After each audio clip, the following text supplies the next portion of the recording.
Hello! This is Let's Talk About Myths, baby! And I am your host, Liv, coming to you after having just done my quarantine attempt at being active and feeling very excited to record this episode of the Odyssey.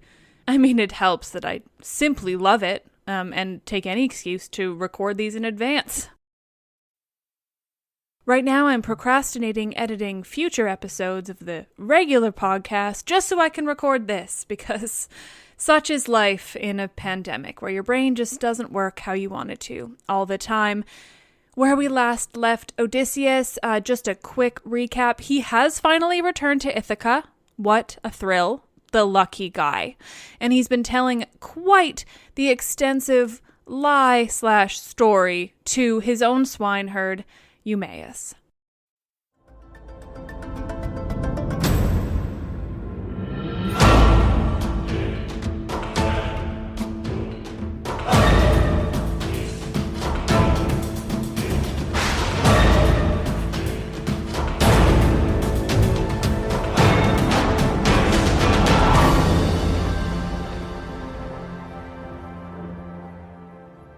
This is Homer's Odyssey, translated by Samuel Butler, Book 15.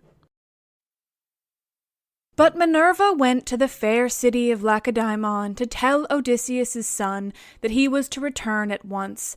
She found him and Pisistratus sleeping in the forecourt of Menelaus' house. Pisistratus was fast asleep, but Telemachus could get no rest all night for thinking of his unhappy father. So Minerva went close up to him and said, "Telemachus, you should not remain so far away from home any longer, nor leave your property with such dangerous people in your house. They will eat up everything you have among them, and you will have been on a fool's errand. Ask Menelaus to send you home at once if you wish to find your excellent mother still there when you get back. Her father and brothers are already urging her to marry Eurymachus, who has given her more than any of the others, and has been greatly increasing his wedding presents. I hope nothing valuable may have been taken from the house in spite of you, but you know what women are. They always want to do the best they can for the man who marries them, and never give another thought to the children of their first husband, nor to their father either when he is dead and done with. Go home, therefore, and put everything in charge of the most respectable woman servant that you have, until it shall please heaven to send you a wife of your own. Let me tell you also of another matter which you had better attend to. The chief men among the suitors are lying in wait for you in the strait between Ithaca and Samos, and they mean to kill you before you can reach home. I do not much think they will succeed. It is more likely that some of those who are now eating up your property will find a grave themselves. Sail night and day and keep your ship well away from the islands. The god who watches over you and protects you will send you a fair wind. As soon as you get to Ithaca, send your ship and men on to the town, but yourself go straight to the swineherd who has charge of your pigs. He is well disposed towards you. Stay with him, therefore, for the night, and then send him to Penelope to tell her that you have got back safe from Pylos." Then she went back to Olympus, but Telemachus stirred Pisistratus with his heel to rouse him, and said, "Wake up, Pisistratus, and yoke the horses to the chariot, for we must set off home." But Pisistratus said, "No matter what hurry we are in, we cannot drive in the dark. It will be morning soon. Wait till Menelaus has brought his presents and put them in the chariot for us, and let him say goodbye to us in the usual way. So long as he lives, a guest should never forget a host who has shown him kindness." As he spoke, day began to break, and Menelaus, who had already risen, leaving Helen in bed, came towards them. When Telemachus saw him, he put on his shirt as fast as he could, threw a great cloak over his shoulders, and went out to meet him. "Menelaus," said he, "let me go back now to my own country, for I want to get home." And Menelaus answered, Telemachus, if you insist on going, I will not detain you. I do not like to see a host either too fond of his guest or too rude to him. Moderation is best in all things, and not letting a man go when he wants to do so is as bad as telling him to go if he would like to stay. One should treat a guest well as long as he is in the house and speed him when he wants to leave it. Wait then till I can get your beautiful presents into your chariot, until you have yourself seen them. I will tell the women to prepare a sufficient dinner for you of what there may be in the house. It will be at once more proper and cheaper for you to get your dinner before setting out on such a long journey. If, moreover, you have a fancy for making a tour in Hellas or in the Peloponnese, I will yoke my horses and will conduct you myself through all our principal cities. No one will send us away empty-handed. Every one will give us something, a bronze tripod, a couple of mules, or a gold cup. Menelaus, replied Telemachus, I want to go home at once, for when I came away I left my property without protection, and fear that while looking for my father I shall come to ruin myself, or find that something valuable has been stolen during my absence. When Menelaus heard this, he immediately told his wife and servants to prepare a sufficient dinner from what there might be in the house. At this moment Eumaeus joined him, for he lived close by and had just got up. So Menelaus told him to light the fire and cook some meat, which he did at once. Then Menelaus went down into his fragrant storeroom, not alone, but Helen went too, with Megapenthes. When he reached the place where the treasures of his house were kept, he selected a double cup and told his son Megapenthes to bring also a silver mixing bowl. Meanwhile Helen went to the chest where she kept the lovely dresses which she had made with her own hands, and took out one that was largest and most beautifully enriched with embroidery. It glittered like a star, and lay at the very bottom of the chest. Then they all came back through the house again till they got to Telemachus, and Menelaus said, Telemachus, may Jove, the mighty husband of Juno, bring you safely home according to your desire. I will now present you with the finest and most precious piece of plate in all my house. It is a mixing bowl of pure silver, except the rim, which is inlaid with gold, and it is the work of Vulcan. Phydimus, king of the Sidonians, made me a present of it in the course of a visit I paid him while I was on my return home. I should like to give it to you. With these words he placed the double cup in the hands of Telemachus, while Megapenthes brought the beautiful mixing bowl and set it before him. Hard by stood lovely Helen with the robe ready in her hand. I too, my son, said she, have something for you as a keepsake from the hand of Helen. It is for your bride to wear upon her wedding day. Till then, get your dear mother to keep it for you. Thus may you go back rejoicing to your own country and to your home. So saying, she gave the robe over to him, and he received it gladly. Then Pisistratus put the presents into the chariot, and admired them all as he did so.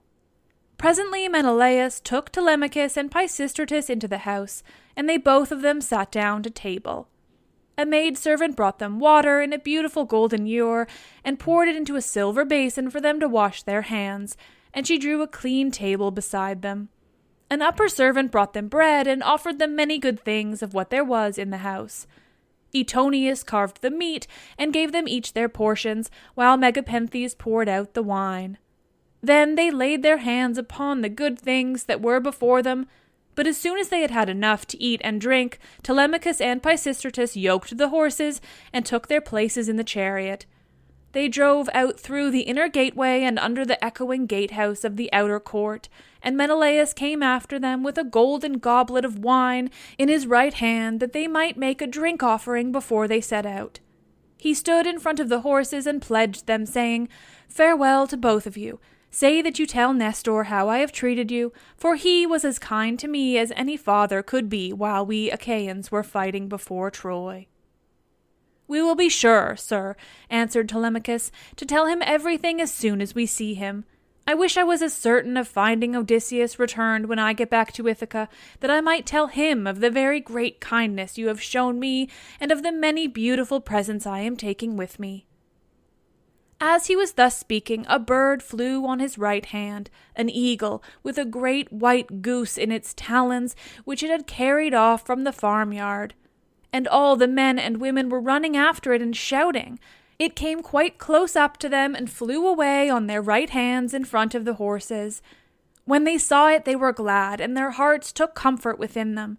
Whereon Pisistratus said, "Tell me, Menelaus, has heaven sent this omen for us or for you?"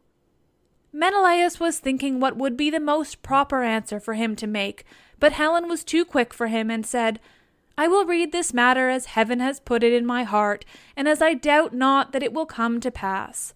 The eagle came from the mountain where it was bred and has its nest, and in like manner Odysseus, after having traveled far and suffered much, will return to take his revenge, if indeed he is not back already and hatching mischief for the suitors." "May Jove grant it so," replied Telemachus. "If it should prove to be so, I will make vows to you as though you were a god, even when I am at home." As he spoke, he lashed the horses, and they started off at full speed through the town towards the open country. They swayed the yoke upon their necks and traveled the whole day long, till the sun set and darkness was over all the land. Then they reached Pheræ, where Diocles lived, who was the son of Ortilochus, the son of Alpheus. There they passed the night and were treated hospitably. When the child of morning, rosy-fingered Dawn, appeared, they again yoked their horses and their places in the chariot. They drove out through the inner gateway and under the echoing gatehouse of the outer court. Then Pisistratus lashed his horses on, and they flew forward, nothing loth. Ere long they came to Pylos, and Telemachus then said, "Pisistratus, I hope you will promise to do what I am going to ask you. You know our fathers were old friends before us. Moreover, we are both of an age, and this journey has brought us together still more closely. Do not, therefore, take me past my ship, but leave me there, for if I go to your father's house, he will try to keep me in the warmth of his goodwill towards me, and I must go home at once." Pisistratus thought how he should do as he was asked, and in the end he deemed it best to turn his horses towards the ship, and put Menelaus's beautiful presents of gold and raiment in the stern of the vessel. Then he said, "Go on board at once and tell your men to do so also before I can reach home to tell my father. I know how obstinate he is, and am sure he will not let you go. He will come down here to fetch you, and he will not go back without you, but he will be very angry." With this, he drove his goodly steeds back to the city of the Pylians, and soon reached his home. But Telemachus called the men together and gave his orders. "Now, my men," said he, "get everything in order on board the ship, and let us set out home." Thus did he speak, and they went on board even as he had said. But as Telemachus was thus busied, praying also and sacrificing to Minerva in the ship's stern, there came to him a man from a distant country, a seer, who was flying from Argos because he had killed a man. He was descended from Melampus, who used to live in Pylos, the land of sheep. He was rich and owned a great house, but he was driven into exile by the great and powerful king Neleus. Neleus seized his goods and held them for a whole year, during which he was a close prisoner in the house of King Phylacus, and in much distress of mind, both on account of the daughter of Neleus and because he was haunted by a great sorrow that dread Erinees had laid upon him.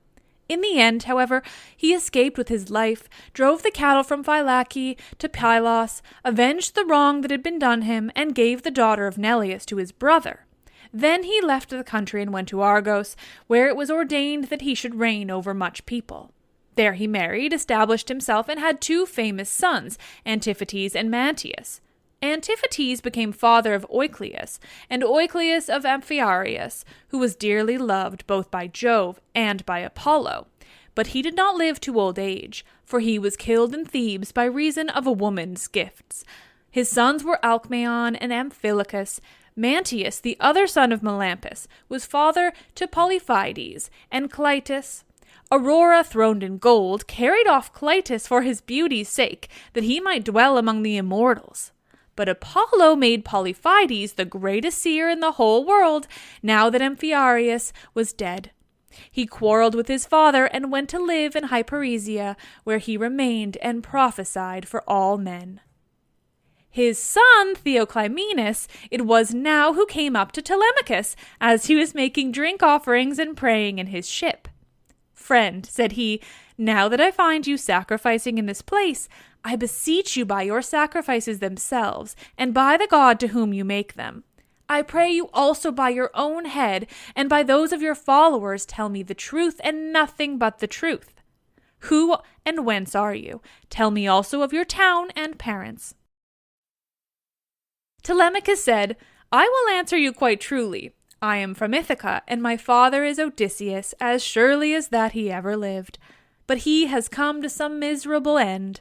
Therefore I have taken this ship, and got my crew together to see if I can hear any news of him, for he has been away a long time."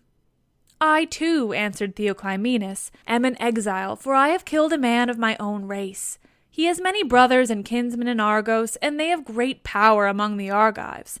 I am flying to escape death at their hands, and am thus doomed to be a wanderer on the face of the earth. I am your suppliant. Take me, therefore, on board your ship, that they may not kill me, for I know they are in pursuit." "I will not refuse you," replied Telemachus, "if you wish to join us.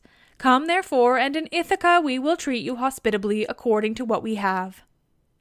On this he received Theoclymenus' spear, and laid it down on the deck of the ship. He went on board and sat in the stern, bidding Theoclymenus sit beside him. Then the men let go the hawsers. Telemachus told them to catch hold of the ropes, and they made all haste to do so.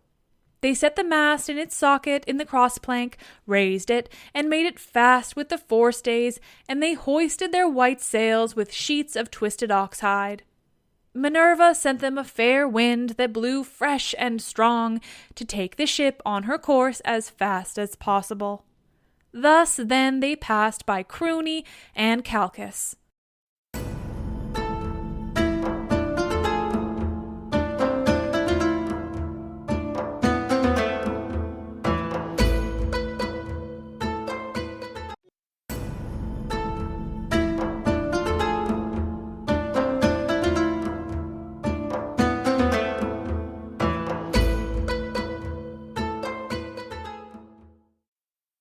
Presently the sun set, and darkness was over all the land. The vessel made a quick passage to Phyae, and thence on to Elis, where the Epeans rule. Telemachus then headed her for the flying islands, wondering within himself whether he should escape death, or should be taken prisoner. Meanwhile, Odysseus and the swineherd were eating their supper in the hut, and the men supped with them. As soon as they had had to eat and drink, Odysseus began trying to prove the swineherd and see whether he would continue to treat him kindly and ask him to stay on at the station or pack him off to the city. So he said, "Eumaeus, and all of you, tomorrow I want to go away and begin begging about the town, so as to be no more trouble to you or to your men. Give me your advice, therefore, and let me have a good guide to go with me and show me the way. I will go round of the city, begging as I needs must, to see if any one will give me a drink or a piece of bread. I should like also to go to the house of Odysseus, and bring news of her husband to Queen Penelope. I could then go about among the suitors, and see if out of all of their abundance they will give me a dinner. I should soon make them an excellent servant in all sorts of ways. Listen and believe when I tell you that by the blessing of Mercury, who gives grace and good name to all the works of all men, there is no one living who would make a more handy servant than I should. To put fresh wood on the fire, chop fuel, carve, cook, pour out wine, and do all those services that poor men have to do for their betters." The swineherd was very much disturbed when he heard this. "Heaven help me!" he exclaimed. "Whatever can have put such a notion as that into your head? If you go near the suitors, you will be undone to a certainty, for their pride and insolence reach the very heavens. They would never think of taking a man like you for a servant. Their servants are all young men, well-dressed, wearing good cloaks and shirts, with well-looking faces, and their hair always tidy. The tables are kept quite clean, and are loaded with bread, meat, and wine. Stay where you are, then. You are not in anybody's way. I do not mind your being here, no more do any of the others. And when Telemachus comes home, he will give you a good shirt and cloak, and will send you wherever you want to go." Odysseus answered, "I hope you may be as dear to the gods as you are to me, for having saved me from going about and getting into trouble. There is nothing worse than being always on the tramp. Still, when men have once got low down in the world, they will go through a great deal on behalf of their miserable bellies. Since, however, you press me to stay here and await the return of Telemachus, tell me about Odysseus's mother and his father whom he left on the threshold of old age when he set out for Troy. Are they still living, or are they already dead and in the house of Hades?" "I will tell you about them," replied Eumaeus. "Laertes is still living, and prays heaven to let him depart peacefully in his own house, for he is terribly distressed about the absence of his son, and also about the death of his wife, which grieved him greatly and aged him more than anything else did. She came to an unhappy end through sorrow for her son. May no friend or neighbor who was dealt kindly by me come to such an end as she did. As long as she was still living, though, she was always grieving. I used to like seeing her and ask her how she did, for she brought me up along with her daughter Ctymene, the youngest of her children, who were boy and girl together, and she made little difference between us. When, however, we were both grown up, they sent Ctymene to Same, and received a splendid dowry for her. As for me, my mistress gave me a good shirt and cloak with a pair of sandals for my feet, and sent me off into the country. But she was just as fond of me as ever. This is all over now. Still, it has pleased heaven to prosper my work in the situation which I now hold. I have enough to eat and drink, and can find something for any respectable stranger who comes here, but there is no getting a kind word or deed out of my mistress, for the house has fallen into the hands of wicked people. Servants want sometimes to see their mistress and have a talk with her. They like to have something to eat and drink at the house, and something too to take back with them into the country. This is what will keep servants in good humor." Odysseus answered, "Then you must have been a very little fellow, Eumaeus, when you were taken so far away from your home and parents. Tell me, and tell me true, was the city in which your father and mother lived sacked and pillaged, or did some enemies carry you off when you were alone tending sheep or cattle, ship you off here, and sell you for whatever your master gave them?" "Stranger," replied Eumaeus, "as regards your question, sit still, make yourself comfortable, drink your wine, and listen to me. The nights are now at their longest. There is plenty of time both for sleeping and sitting up talking together. You ought not to go to bed till bedtime. Too much sleep is as bad as too little. If any one of the others wishes to go to bed, let him leave us and do so. He can then take my master's pigs out when he has done breakfast in the morning. We two will sit here eating and drinking in the hut, and telling one another stories about our misfortunes. For when a man has suffered much and been buffeted about in the world, he takes pleasure in recalling the memory of sorrows that have long gone by. As regards your question, then, my tale is as follows. You may have heard of an island called Syra that lies over by Ortygia, where the land begins to turn round and look in another direction. It is not very thickly peopled, but the soil is good, with much pasture fit for cattle and sheep, and it abounds with wine and wheat. Dearth never comes there, nor are the people plagued by any sickness, but when they grow old, Apollo comes with Diana and kills them with his painless shafts. It contains 2 communities, and the whole country is divided between these 2. My father, Ctesias, son of Ormenus, a man comparable to the gods, reigned over both. Now to this place there came some cunning traders from Phoenicia, for the Phoenicians are great mariners, in a ship which they had freighted with gewgaws of all kinds. There happened to be a Phoenician woman in my father's house, very tall and comely, and an excellent servant. These scoundrels got hold of her one day when she was washing near their ship, seduced her, and cajoled her in ways that no woman can resist, no matter how good she may be by nature. The man who had seduced her asked her who she was and where she came from, and on this she told him her father's name. "I come from Sidon," said she, "and am daughter to Arybas, a man rolling in wealth. One day as I was coming into the town from the country, some Taphian pirates seized me and took me here over the sea, where they sold me to the man who owns this house and gave them their price for me." The man who had seduced her then said, "Would you like to come along with us to see the house of your parents and your parents themselves? They are both alive and are said to be well off." "I will do so gladly," answered she, "if you men will first swear me a solemn oath that you will do me no harm by the way."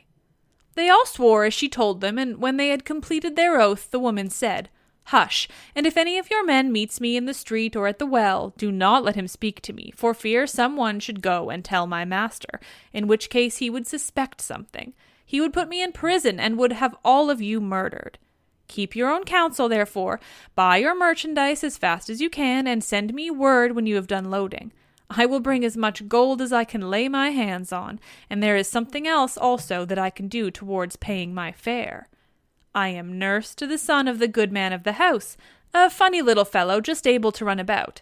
I will carry him off in your ship, and you will get a great deal of money for him if you take him and sell him in foreign parts." On this she went back into the house. The Phoenicians stayed a whole year till they had loaded their ship with much precious merchandise, and then, when they had got their freight enough, they sent to tell the woman. Their messenger, a very cunning fellow, came to my father's house, bringing a necklace of gold with amber beads strung among it, and while my mother and the servants had it in their hands, admiring it and bargaining about it, he made a sign quietly to the woman and then went back to the ship, whereon she took me by the hand and led me out of the house. In the fore part of the house, she saw the tables set with the cups of guests who had been feasting with my father, as being in attendance on him. These were now all gone to a meeting of the public assembly, so she snatched up 3 cups and carried them off in the bosom of her dress, while I followed her, for I knew no better. The sun was now set, and darkness was over all the land, so we hurried on as fast as we could till we reached the harbor, where the Phoenician ship was lying. When they had got on board, they sailed their ways over the sea, taking us with them, and Jove sent them a fair wind. 6 days did we sail both night and day, but on the 7th day Diana struck the woman, and she fell heavily down into the ship's hold, as though she were a seagull alighting on the water. So they threw her overboard to the seals and fishes, and I was left all sorrowful and alone. Presently the winds and waves took the ship to Ithaca, where Laertes gave sundry of his chattels for me, and thus it was that I ever came to set eyes upon this country. Odysseus answered, "Eumaeus, I have heard the story of your misfortunes with the most lively interest and pity, but Jove has given you good as well as evil, for in spite of everything you have a good master, who sees that you always have enough to eat and drink, and you lead a good life, whereas I am still going about begging my way from city to city." Thus did they converse, and they had only a very little time left for sleep, for it was soon daybreak. In the meantime, Telemachus and his crew were nearing land, so they loosed the sails, took down the mast, and rowed the ship into the harbor. They cast out their mooring stones, and made fast the hawsers. They then got out upon the seashore, mixed their wine, and got dinner ready. As soon as they had had enough to eat and drink, Telemachus said, "Take the ship on to the town and leave me here, for I want to look after the herdsmen on one of my farms. In the evening, when I have seen all I want, I will come down to the city, and tomorrow morning, in return for your trouble, I will give you all a good dinner with meat and wine." Then Theoclymenus said, "And what, my dear young friend, is to become of me? To whose house among all your chief men am I to repair? Or shall I go straight to your own house and to your mother?" "At any other time," replied Telemachus, "I should have bidden you go to my own house, for you would find no want of hospitality. At the present moment, however, you would not be comfortable there, for I shall be away, and my mother will not see you. She does not often show herself even to the suitors, but sits at her loom, weaving in an upper chamber out of the way. But I can tell you a man whose house you can go to. I mean Eurymachus, the son of Polybus, who is held in the highest estimation by everyone in Ithaca. He is much the best man and most persistent wooer of all those who are paying court to my mother and trying to take Odysseus's place. Jove, however, in heaven alone knows whether or no they will come to a bad end before the marriage takes place." As he was speaking, a bird flew by upon his right hand, a hawk, Apollo's messenger. It held a dove in its talons, and the feathers, as it tore them off, fell to the ground midway between Telemachus and the ship. On this, Theoclymenus called him apart and caught him by the hand. "Telemachus," said he, "that bird did not fly on your right hand without having been sent there by some god. As soon as I saw it, I knew it was an omen. It means that you will remain powerful, and that there will be no house in Ithaca more royal than your own." "I wish it may prove so," answered Telemachus, If it does, I will show you so much goodwill and give you so many presents that all who meet you will congratulate you." Then he said to his friend Piraeus, "Piraeus, son of Clytius, you have throughout shown yourself the most willing to serve me of all those who have accompanied me to Pylos. I wish you would take this stranger to your own house and entertain him hospitably till I can come for him." And Piraeus answered, "Telemachus, you may stay away as long as you please, but I will look after him for you, and he shall find no lack of hospitality." As he spoke, he went on board and bade the others do so also, and loose the hawsers. So they took their places in the ship. But Telemachus bound on his sandals, and took a long and doughty spear with a head of sharpened bronze from the deck of the ship. Then they loosed the hawsers, thrust the ship from the land, and made on towards the city as they had been told to, while Telemachus strode on as fast as he could, till he reached the homestead where his countless herds of swine were feeding, and where dwelt the excellent swineherd, who was so devoted a servant to his master.